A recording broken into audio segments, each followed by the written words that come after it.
Hello again, folks. Today, we'll talk about the Chaosphere, the fantasy world where the uploader's tape comes from. In reality, the word Chaosphere refers to a symbol of chaos magic, a relatively recent occult tradition originating from the United Kingdom. This is probably not a coincidence considering the mystic aspects of the series, like using numbers to influence the future, and drawing glyphs to invoke hidden powers. A general theme of the Chaosphere is in challenging the viewer's perceptions and assumptions about reality. In my last video, I read the text in Pointing Creature, which asserts that Earth was an idea that influenced the Trinitite in the atmosphere, and eventually became a subrealm of the Chaosphere, a paracosm come to life. The genre of unfiction generally deals with this concept, supposedly fictional works asserting their place in reality. The uploader probably comes from the humans-only mirror world this text speaks of. Small details about the Chaosphere appear in many of Channel 9's programs, especially the commercials. We'll have a look around, and at the end, I'll summarize and see if we can piece together the bigger picture.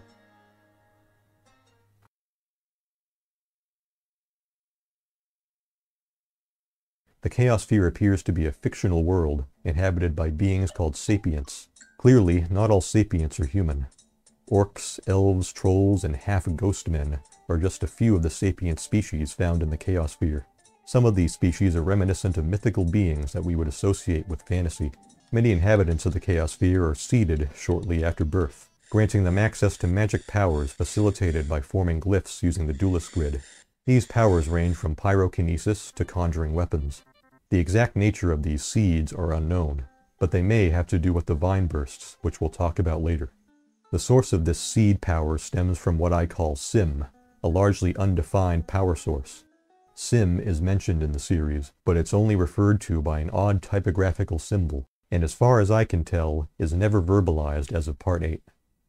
There are fine magic particles in the air of the Chaosphere called Trinitite, which listen to the thoughts of sapients and divine the future, among other things. The series features mystical elements juxtaposed with science and advanced technology.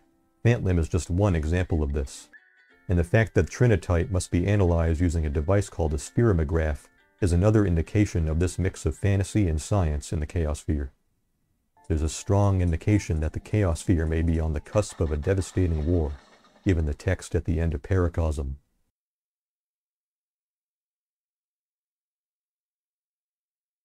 I didn't mention Techno Wars in my last video because it has more to do with the Chaosphere than figuring out ciphers and puzzles. Techno Wars is your standard action show made for older children.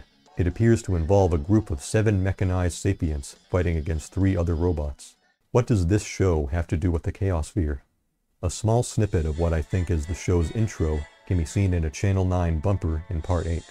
This sequence shows some of the main characters standing in front of their home territories. An interesting thing to note here is that the territory of this character, a half-ghost, judging by the image on his chest, matches a place seen on a map in the Captain Chromebones demo. My point is that the characters each represent a different sapient species, and come from different territories in the Chaosphere. Here's another interesting thing. There's a scene that briefly shows the moons that orbit the planet.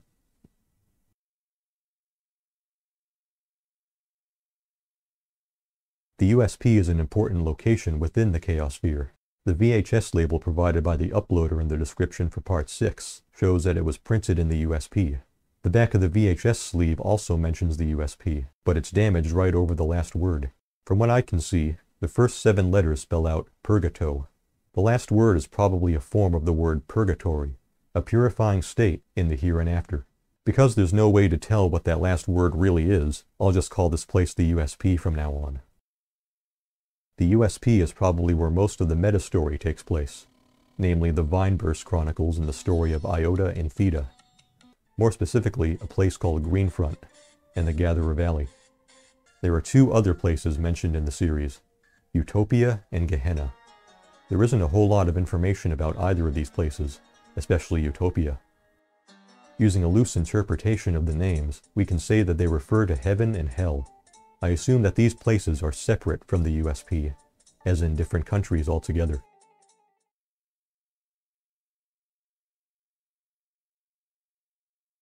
PDIB is most likely the USP's equivalent to the FBI. I mentioned that the series has a companion channel called PDIB Digital Vault, which has higher quality versions of a few of the ads on the tape, some with censorship and some without. The uploads on the PDIB channel were retrieved, digitized, and archived by PDIB while inspecting a ghost town called Origin, which was destroyed following an incident involving bramble vines. PDIB is involved with, or is at least aware of, Project VHS, a mysterious undertaking that most likely produced the uploader's tape. From the way the channel description is written, it appears that there are more tapes produced for Project VHS. The uploader's tape apparently shares a link with a device called a spheromograph, which entails some sort of danger to potential viewers. Information on the spheromograph is scarce, but its primary function probably has something to do with communicating with or influencing the trinitite in the atmosphere. We'll talk a little more about the spheromograph in my next video. PDIB may be involved with the conspiracy the Gametsis man talked about. Government agencies, you know.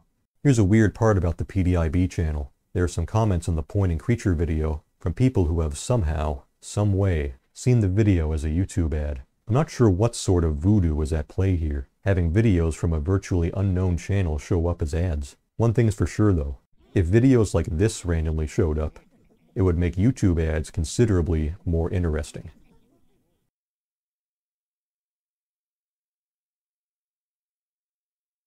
Part 8 introduces us to the Fun Hive, a defunct Buzzy Bombo theme park built in the middle of the Gatherer Valley. This sequence contains newspaper snippets from the Green Front Times, which I've been able to transcribe. Note the years these issues were printed in, keeping in mind that the Chaosphere uses a different calendar than ours. These stories outlined a series of disasters affecting towns in or near Greenfront, caused by giant bramble vines. This species of very large, thorny, creeping vine called Rubus colossi utopiota, which are usually dormant and grow underground, has overtaken at least 5 towns in or around Greenfront, including Clayton, New Pentag, Origin, and Faraway. The November 28, 1953 issue of the Greenfront Times details the planning and construction of the Fun Hive in the Gatherer Valley. In 1959, concerns regarding the dormant seed pods began to rise. By 1962, several instances of Vineburst disasters had already occurred, and by October 11, 1964, the Fun Hive was shut down. These bramble vines likely originate from Utopia, judging by the taxonomic classification seen in one of the articles. The vines evidently spread fairly rapidly and are strong enough to cause violent seismic activity wherever they go. Locals call the vines Vinebursts, and it seems like the sum of the affected areas is called the Vineburst Zone. The Vinebursts are apparently being used to facilitate Project VHS, as the VHS sleeve advises one to throw it into the largest, prickliest bulb, or it could say bud, available should it need repairs.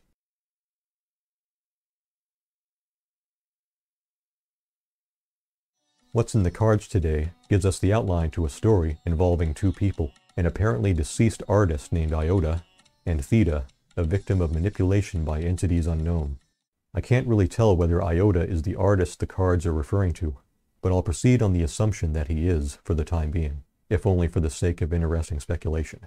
Iota was seeded late after he was born, and this eventually led to his untimely death after a battle with toxicosis, which means that something had poisoned him.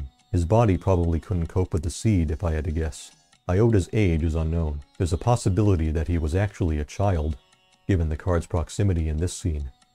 And that would explain the quality of his drawings on Wizard's Wall, though it could also have been his sickness eating away at his mind.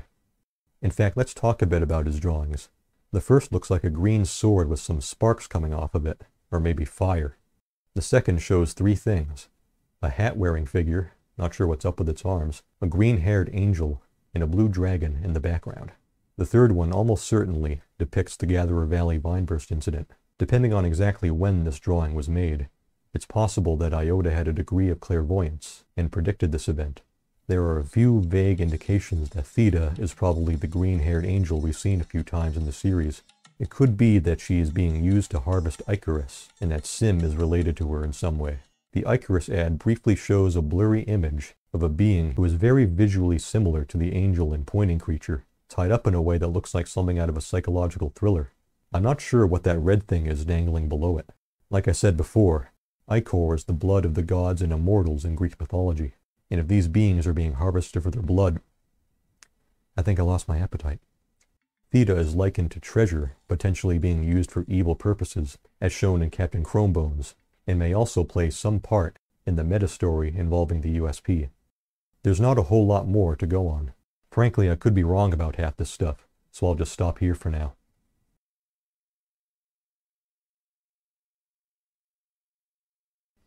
Information on the Zodiac-like system in the Chaosphere is very limited. What's in the cards today mentions faces, which draw from 10 power sources, and that only one can be active at once. These faces have some connection with Sym, and possibly Sym Plus. An ad for a board game called Faces of Terror shows 10 creatures on the box art. A crab, wolf, snake, tiger, bird, fish, bull, lizard, beetle, and what looks like a giant flower. The gameplay footage shows a close-up of one of the face cards. What's weird is that it says there are only 9 faces, despite there being 10 on the box art. Something interesting to note is that the board game probably doubles as a map of Greenfront. Places on the board include Greenfront Forest, College, Mountains, Castle, the Fun Hive, and what I think reads Forest of the Tiger. There's also an island to the north, but I can't read the name. Captain Chromebones briefly shows a star chart with 8 distinct constellations, but 9 major stars. The chart is segmented into 4 9x5 quadrants. Notice how 2 major stars appear in this constellation. A promo for a show called Full Groaners is shown in part 6, involving a haggard-looking man who has befriended a bull, an eagle, and a lion. This show may have something to do with the Zodiac system, but aside from the animals and the fact that they look up at the stars at the very end, I can't say much more than that. The promo is otherwise very innocuous. I'm not sure what's up with the name, it's very bizarre. The Gametsis man talks about something called the 9 holy points, and how the man he talked about before being silenced occupies the rightmost holy point. This may or may not refer to the 9 faces, or the Zodiac system overall. It's very possible that this will show up in more detail in future uploads.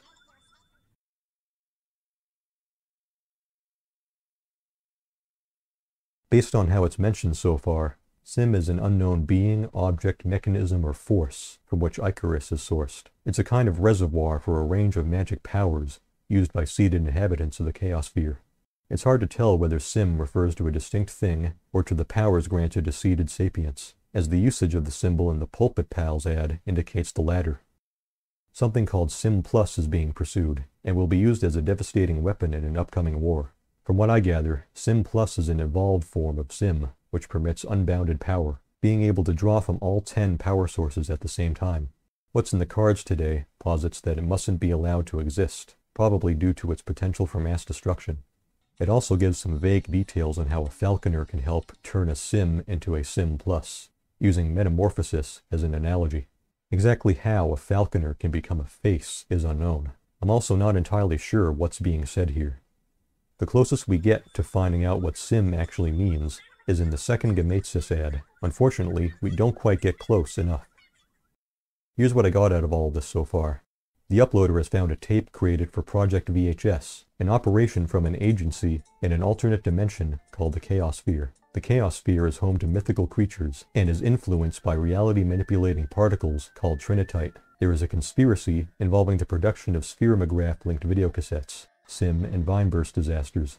At least 3 distinct individuals are somehow wrapped up in all this. One of them is dead, the other is being held captive for unknown reasons, and the third is probably as confused and out of the loop as we are. I'm talking about the uploader, in character of course. All of this has something to do with either preventing or inflaming a massive war in the Chaosphere. A malevolent entity inhabits the uploader's tape. I can only guess what it wants to do on Earth.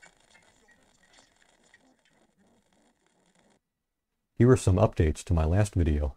Special thanks to SlurryGeyser8133 on YouTube for figuring this out. It turns out that those numbers I saw in the Doors ad actually do add up to something. At the end of the ad, a series of colored bars appear. Matching these colors with the colors of each numbered door in the ad yields a message. Jester is evil thoughts. Some of the numbers are written in Arabic and Japanese scripts, which only mystified me at first. There's one ad I forgot to put in my last video. It's apparently a sweepstake for a trip to Gehenna, but the tracking makes this very hard to read. The text reads, "Enter now to win one of 3 holidays to Gehenna for you and 3 friends." The uploader mentions being able to hear the words, "on nights when we can see Utopia," in this ad. Finally, we have Duelato, a game show hosted by Green Dust in the Air, a floating 3D rendered face. The game involves drawing lottery balls, which uncover the values for a limited number of rows, columns, and diagonals on the duelist grid. The audience is then tasked with forming words from the available values on the grid: positive, negative, and mixed. The exact goal of the game, what the audience is gambling with, and the prizes one can win are all unknown. Had it not been for Duel Auto, it would have taken me much longer to figure out the duelist grid. Judging by the host's appearance and name, I would guess that he's made of concentrated trinitite. After all, groups of particles can act quite person-like. In the next video, we'll finally look at monsters from Planet Monsterous, the mysterious lost show that was supposed to be the main focus of the series before the commercials swept us all away. Thanks for watching, everybody.